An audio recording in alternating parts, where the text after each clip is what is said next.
ABC ન્યૂઝમાં આપનું સ્વાગત છે। પાટણ શહેરમાં 7 ઓગસ્ટે નેશનલ હેન્ડલૂમ દિવસ પાટણનું પટોળું વિશ્વભરમાં ગુજરાતનું ગૌરવ। પાટણ શહેરમાં દર વર્ષે 7 ઓગસ્ટે સમગ્ર દેશમાં નેશનલ હેન્ડલૂમ દિવસની ઉજવણી કરવામાં આવે છે। આ દિવસ ભારતના લાખો હસ્તવણાટ કારીગરોના પરિશ્રમ, પરંપરા અને કૌશલ્યને સન્માન આપવા માટે ઉજવાય છે। આ અવસરે ગુજરાતના પાટણનું વિશ્વવિખ્યાત પટોળું ફરી એકવાર દેશની ગૌરવશાળી હસ્તકલા તરીકે ચર્ચામાં છે। પાટણનું પટોળું તેની અનોખી ડબલ ઇકત વણાટ પદ્ધતિ, અદ્ભુત રંગ સંયોજન અને કલાત્મક ડિઝાઇન માટે સમગ્ર વિશ્વમાં પ્રસિદ્ધ છે।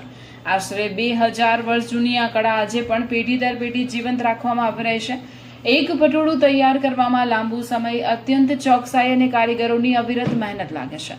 વર્ષ 2013માં પટોળાને જીઆઈ ટેગ મળ્યા બાદ તેની અસલ ઓળખને કાનૂની સંરક્ષણ અને વૈશ્વિક માન્યતા મળી છે।